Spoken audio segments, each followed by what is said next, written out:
बहुत बढ़िया अवसर है। मंत्र न चले नाम चला लो, नाम न चले तो चतुरासी जी गुनगुनाने लगो। बिल्कुल अवसर मत दो। जैसे दुश्मन नीचे गिर पड़ा है, आप ऊपर चढ़े हो, अब उसको ऊपर आने का अवसर मत दो। ऊपर आने का अवसर दिया तो अब आपको ऊपर आने का अवसर दुश्मन नहीं दे पाएगा। ध्यान रखना, एक बार अगर अब मन चढ़ गया आपके ऊपर और मनमानी आचरण करा लिया तो आपको भजन लायक नहीं रखेगा, क्योंकि वो समझ चुका है कि तुम ऐसी जगह पहुंच चुके हो कि अगर अब हम इसको हरा ना पाए तो मुझे जिंदगी भर इसका गुलाम बनना पड़ेगा। मन ने देख लिया है कि अब हम मारे जाएंगे, अब मुझे मरना पड़ेगा, तो वो आखिरी कोशिश करके आपका नाश करेगा। बस आप सावधान हो जाओ। इस समय आपके घुटने उसके गर्दन के ऊपर हैं, ऐसा समझो, क्योंकि सदगुरु आश्रय, संत आश्रय, सत्संग, नाम धाम आश्रय। अब वो विचलित हो रहा है, भड़बड़ा रहा है। कोई तो मिले ऐसा, थोड़ा तो हमें जीवन दान दे, क्या विषय भोग, थोड़ा तो मुझे विषय सेवन करने को मिले। चूक कर दी तो फिर गिरा देगा। परमहंस श्री ओंकारानंद सरस्वती जी ले जब बिल्कुल नई अवस्था में सामने उनके गए तो उनका, अच्छा बच्चा, बड़े भाग्यशाली हो, वैराग्य मार्ग में आए हो, पर ध्यान रखना, एक सांप को जब बंदर पकड़ता है तो बोले ऐसे ऐसे जड़ में रगड़ता है, फिर देखता, सू तो नहीं बोला, फिर रगड़ता है, और वो मरने पर भी रगड़ता ही रहता है कि कहीं इसमें जान न। बोले बस ऐसे ही साधु को, साधक को, उपासक को अपने मन को रगड़ना है। राधा वल्लभ सिंह हरिवंश, राधा वल्लभ सिंह हरिवंश, राधा वल्लभ सिंह हरिवंश। अगर सू बोलने का मतलब अगर थोड़ा भी विषय स्फुरण रह गया तो अभी रगड़ते रहो, राधा वल्लभ सिंह हरिवंश। फिर सच्ची कहते भजन करना नहीं पड़ता। जैसे भजन थोड़ी करना पड़ता है ही नहीं भजन, किसी और कुछ क्या करें, कुछ है ही नहीं यंत्रों में, वो स्फूर्ते केवल वही। अब उसको भजन थोड़ी करना है, रह ही नहीं गया, कुछ करना ही नहीं रह गया है। हंस रहे, खेल रहे, बात कर रहे, खा रहे, पी रहे, चल रहे, ठाड़े बैठे परे उताना, कबीर काहे हम राय ठिकाना, हर समय। पर वो स्थिति प्राप्त करने के लिए निरंतर अभ्यास की आवश्यकता है। श्री भगवान कह रहे हैं कि परमम पुरुषम दिव्यम याति पार्थानुचिंतयेत। जो मेरा सदैव चिंतन करता रहता है, दिव्य परम पुरुष का साक्षात्कार उसको अपने चित्त में ही हो जाता है। चित्त स्थान भगवान वासुदेव का है। शरीर छोड़ने के बाद नहीं, शरीर रहते ऐसी आनंद की वृत्ति उदय होती। अब उनके लिए शब्द ही नहीं तो क्या वर्णन करें। ऐसी आनंद की उसी आनंद में वो आनंद समुद्र प्रभु प्रकाशित होने लगते हैं। पर उस आनंद में जहां आपका थोड़ा प्रवेश होता है, आप उलझ करके विषय की तरफ चले जाते हैं। ध्यान देना हमारी इस बात को, यह अनुभवगम्य बात कहते हैं। जब आपको भजन का थोड़ा आनंद मिलेगा तो आप थोड़ा निश्चिंत जैसे होते हैं, उसी समय मन आपको विषयों में फंसा देगा। जब आपको भजन का अभ्यास बढ़ने लगे, आनंद मिलने लगे, तो आपको उदासीनता बढ़ानी है, हंसना नहीं है, लोगों से मिलना नहीं, खेलना नहीं है, क्योंकि इस समय चढ़ाई का है। आनंद स्फुरित होने लगा, बचाओ, बिल्कुल आसपास से सुरक्षित हो जाओ। वो आनंद ही आपको ऊपर ऐसी स्थिति में ला देगा जहां ये विषय नहीं ले जाएंगे। भगवान कह रहे परमम पुरुषम दिव्यम याति पार्थानुचिंतयन्। जो निरंतर अभ्यास चिंतन का करता है, उससे चित्त में ही भगवत साक्षात्कार हो जाता है। अगर आप सावधान नहीं रहेंगे, चिंतन सही नहीं रहेगा आपका, तो किसी भी अवस्था में ये विषय चिंतन छूटने वाला नहीं। अभी हमारे पास अवसर है, अभी हमारे पास समय है, चूको मत। ये बहुत सूक्ष्म लड़ाई है, ये कोई बाहर के लाठी डंडा गोली वाली लड़ाई नहीं है, ये अंतर की लड़ाई है। इसमें बड़े बड़े हार जाते हैं। अगर कोई जीत पाता है तो एकमात्र भगवान को समर्पित चित्त वाला जीतता है। हमें लगता है आपको बढ़िया समर्पण का अवसर है। अब आप ये जो मना किया जाता है, उन विषयों का भोग करते हैं, विषयों का सेवन करते हैं, तो फिर ऐसा लगता है अब हम नहीं कर पाएंगे, हमारे पास कोई चांस नहीं रह गया कि अब आपको संभाल सके। इसलिए आप सहयोग कीजिए। ये बाहरी आनंद 4 दिन का है, मान जाओ, बाहरी आनंद। ये श्री जी के मार्ग के लिए हम कह रहे हैं किसी जन्म में भगवत प्राप्ति करनी। अगर आप नहीं कर मानोगे, मनमानी आचरण करोगे तो भ्रष्ट हो जाओगे। ये संसार का स्वरूप है, किसी न किसी बहाने से वो आपको सतमार्ग से हटाएगा। ना किसी को घर आने दो, ना किसी के घर जाओ, ना किसी को रंग लगाओ, ना किसी से रंग लगवाओ। अपनी प्रिया प्रीतम के साथ होली खेलो। यहां जो सत्संग हो रहा है ठीक है, सुना, एकांतिक किया, कुटिया में जाओ चुपचाप, अपने श्री जी को रंग लगाओ, श्री जी के सामने पद गाओ, श्री जी के सामने नाचो, उन्हीं तो भावना में उनके साथ खेलो, किसी और की जरूरत नहीं। कोई अब दूसरा हमें छुए, दूसरा कोई हमारा अपना बने, अब हमें जरूरत नहीं है। देखो हमारी भाषा समझ में आ रही हो तो समझ लेना, नहीं बाद में पछताओगे। किसी को भी अपने साधन कक्ष में प्रवेश मत दो, किसी को अपनी कुटिया में मत आने। अब आप यहां गृहस्थ नहीं हो, यहां भी रह रहे हो, भले गृहस्थ वेश में रह रहे हो, आप वनवासी हो, आप श्री जी के उपासी हो, कोई व्यवहार की जरूरत नहीं। जब ऐसे रहोगे तो श्री जी आएंगे आपसे खेलने। निष्ठा, हृदय में निष्ठा। अब व्यवहार की गुंजाइश नहीं रह गई, हमारे पास समय नहीं व्यवहार का। हमारी बातें मान लो पर आप लोग मानते नहीं हो, इसलिए कोई रंग नहीं चढ़ पा रहा। अरे वो बेचैन है आपके साथ खेलने के लिए, उनकी तरफ जब देखो ना तो बेचैन है, पर उनकी तरफ कोई देखना ही नहीं चाहता। वो तो यहीं से फुर्सत नहीं मिलती भोगों से खेलने के लिए, संसार के राग में खेलने के लिए। अरे वो तो लालायित है, वो तो खुशी हो रहे कि ये हमारा शरणागत हो गया, अभी हमारी सहचरी बनेगा, हमारी सेवा में आएगा। शरणागत होकर के पीठ कर लिया श्री जी की तरफ, मुख कर लिया संसार की तरफ, तो दोनों लाड़िले उदास बैठ जाते हैं। अब क्या करें, ये तो उधर मुख करके जा रहा है, चलो फिर कभी लौटेगा, वो फिर इंतजार कर रहे हैं। विमुख भये निमिषो ना अकृपा, जब चिते तब ऐसे। खूब अभ्यास करो नाम जब। कोई होली दिवाली त्योहारी, हमारा सारा त्योहार लाडली लाल से है, इन्हीं के साथ खेलो। देखो तुम्हें बताएं, जो बच्चा बाहर खेलने नहीं जाता तो माता पिता उसके साथ खेलने लगते। कैसे? घुटने के बल चल रहा है तो वो पिता भी घुटने के बल चलेगा उसके साथ साथ। वो तोतली बोलेगा तो वो भी तोतली बोलेगा। देखा है कभी ऐसा? ऐसा कर तो ये हमारे स्वामी भी जब देखेंगे कि अरे ये तो किसी से राजी नहीं है, केवल हमसे खेलना चाहता है, इनके लाने का एक ही उपाय है, ध्यान रखना, अनन्य व्रत नहीं चाहिए हमें। और जैसे कल आप सुन रहे थे, पपीहा बन के रहू रे, बस यही चातक व्रत नहीं, हमें नहीं चाहिए। अगर हमारे रंग पड़ेगा तो लाडली लाल का पड़ेगा, हम खेलेंगे तो लाडली लाल के साथ खेलेंगे, नहीं तो अब आजीवन नहीं खेलेंगे, आजीवन नहीं खेलेंगे। अगर हम पाएंगे तो इनकी जूठन पाएंगे, नहीं तो प्राण त्याग देंगे। जिएंगे तो वृंदावन में जिएंगे, नहीं जीवन। ये व्रत चाहिए। काहे को व्यर्थ समय नष्ट कर रहे हो? धारण करो अनन्य निष्ठा का व्रत। इनको अपनी तरफ आकर्षित करने के लिए अनन्यता ही व्रत है।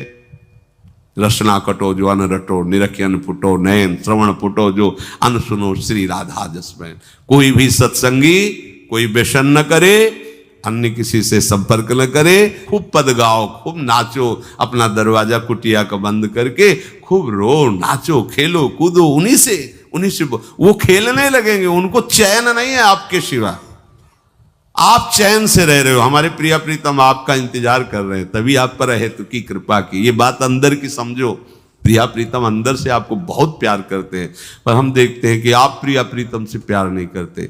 आप संसार की तरफ बढ़ते जा रहे हो, हाथ फैला खड़े, मेरी तरफ आ जा। ये हमारे भगवान नहीं है, ये हमारे लाडली लाल हैं। हम इनको भगवान नहीं, ये तो प्रेम के खिलौना दो खेलत है प्रेम खेल। हमारे रसिकों ने इनको भगवान नहीं माना। अगर कोई संकट आया तो अपने आंचल में छुपा के इनको लेके भागे। ये नहीं सोचा कि अखिल लोक ब्रह्मांडों का ईश्वर, इसको छुपा के भागने की क्या जरूरत है। चाहे बिहारी जी को, चाहे राधा वल्लभ लाल को, जब कभी कोई ऐसा भय आया है तो ऐसा नहीं सोचा कि भगवान रक्षा करेंगे, नहीं, इनकी रक्षा हमें करनी है। इनको छुपा करके, कभी काम वन में राधा वल्लभ लाल को, कभी बिहार वन में से बिहारी जी महाराज, छुपा छुपा के अपने अपने ठाकुरों। तो हमारे ये लाडले हैं, प्यारे हैं, इन्हीं के साथ खेलना है, इन्हीं में रहना है। अब इन्हीं के पास रहना है, इन्हीं में रहना है। दो बात ध्यान रखो, इन्हीं के पास रहना है, इन्हीं में रहना है, बस।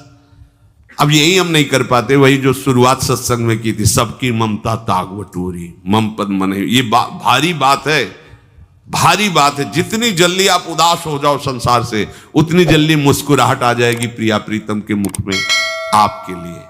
आप जब मुस्कुरा रहे उधर तो वो उदास बैठे कि हमारी तरफ क्यों नहीं देख रहा। अब हमें अपने प्यारे को उदास नहीं करना, प्यारे को मुस्कुराहट से युक्त करना है। क्या हम उदास हो जाएं?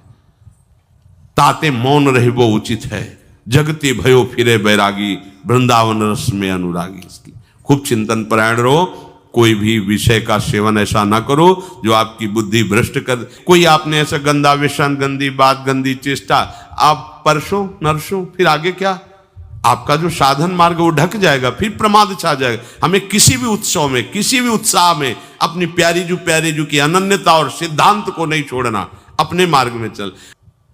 ये अध्यात्म है, अध्यात्म। ये दान पुण्य की बातें नहीं है, ये लोक लोकांतर में भटकने की बातें नहीं है, सीधे भगवत प्राप्ति की बातें हैं। यत करोषि, जो भी तुम करोगे वो तुम्हें अपने आराध्य देव के लिए करना है, आराध्य देव को समर्पित करना है।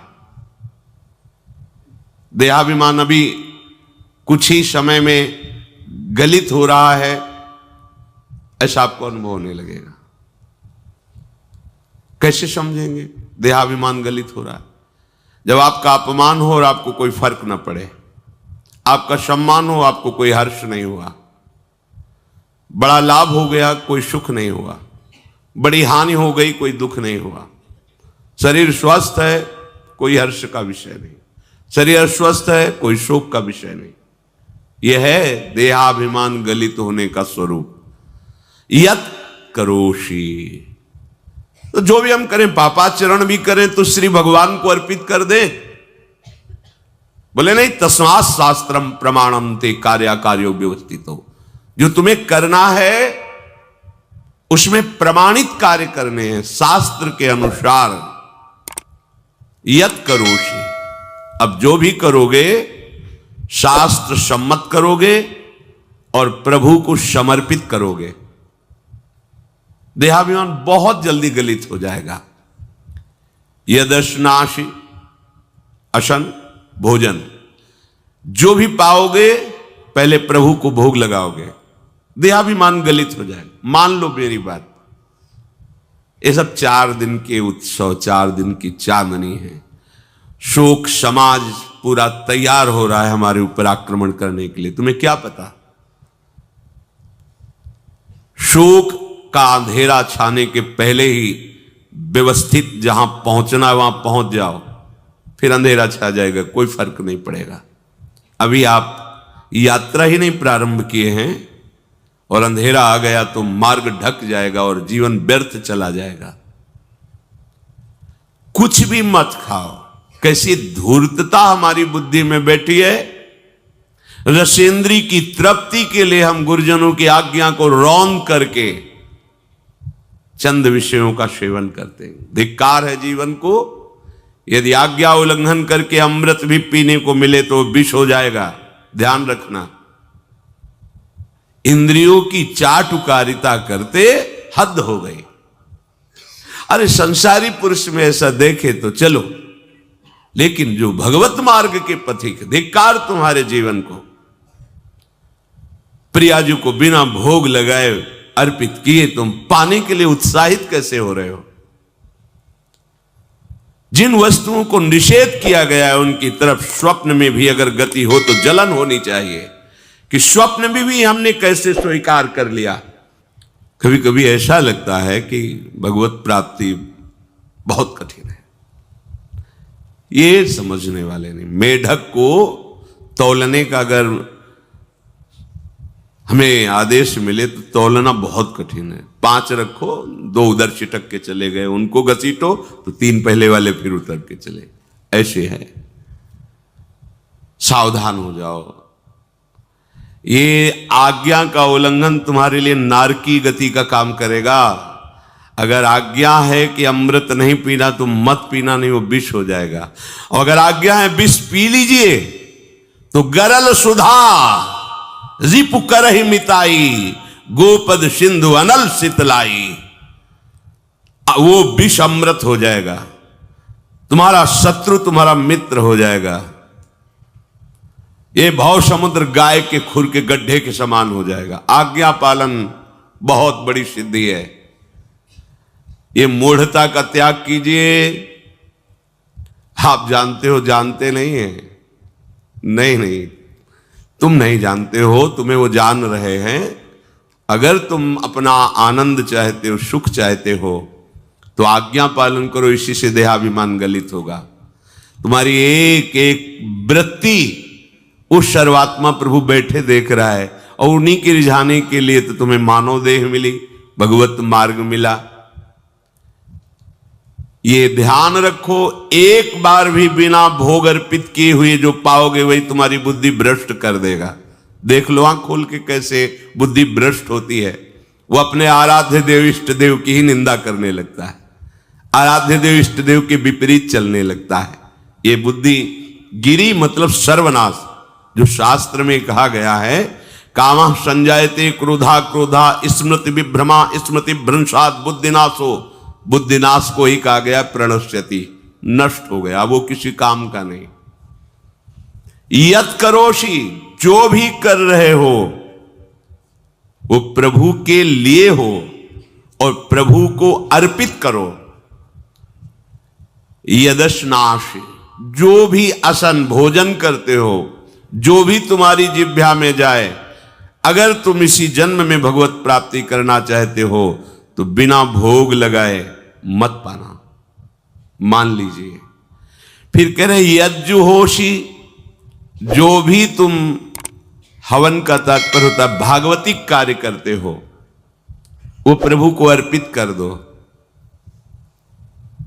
बड़ा सुख मिलेगा। जो तुम ददाशी, किसी को भी कुछ भी देते हो, प्रभु को दे दीजिए। देने के पहले उसमें भाव कीजिए, राधा वल्लभ लाल इसके हृदय मंदिर में बैठे हैं। अब भोजन जल वस्त्र जो भी आपको उसको दिया तो उस व्यक्ति को नहीं दिया, सीधे ठाकुर जी को दिया, राधा वल्लभ लाल को दिया। यत तपस्यासी, जो भी तुम तपस्या कर रहे हो, काम वेग को सह रहे हो, क्रोध को सह रहे हो, गर्मी सर्दी सह रहे हो, अनुकूलता प्रतिकूलता सह रहे हो, ये भी प्रभु को अर्पित कर दो। भगवान आदेश कह रहे हैं तत्कुरुष्व मदर्पणम, ये सब मेरे को अर्पित करने का मतलब मेरी पूर्ति नहीं हो जाएगी, तेरी पूर्ति हो जाएगी। भला ये सब नदियां समुद्र में गिरना बंद कर दे तो समुद्र घट जाएगा क्या? यद्यप समुद्र प्राकृतिक है, चिदानंद नहीं, भगवान तो चिदानंद समुद्र हैं। कोई भी नदी चाहे बाढ़ युक्त जाके गिरे या गिरना बंद कर, समुद्र में कोई फर्क नहीं पड़ता। इसीलिए सेवक जी ने कहा है, मांगो मन मनुष्य दासी अपनी कर, पूर्ण काम सदा हृदयम। हे पूर्ण काम प्रभु, यद्यपि आपको मेरी जरूरत नहीं है, पर मैं अपने लिए मांग रहा हूं कि अपनी दासी बना लीजिए। मद भक्तो मईश्वरे सर्वज्ञे परम गुरु वासुदेवे समर्पित सर्वात्म भावः, यत् पश्यति शृणोति स्पृशति वा सर्वमेव भगवान वासुदेवः, इत्येवं गृहाविष्ट बुद्धिर मद भक्तः सन एतत् यथोक्तम सम्यक दर्शनम विज्ञाय मद भावाय मम भावो मद भावः परमात्म भावस्तस्मै परमात्म भावो योपपद्यते युज्यते घटते मोक्षम गच्छति। वेद कहता है, भगवान की वाणी, मद भक्तो, जो मेरा भक्त हो गया है। अभी हम देह भक्त हैं, भोगों के भक्त हैं, विषयों के भक्त हैं, काम क्रोध लोभ मोह जब जो चाहता है हमें परास्त कर देता है। लेकिन जो मद भक्त हो गया उसको नहीं। बाहरी वेश परिवर्तन से मद भक्तो नहीं होता। कभी कभी हंसी आती है कि अमृत कुंड को छोड़ करके मल कुंड का स्वाद लेने के लिए कितना लालायित है जीव।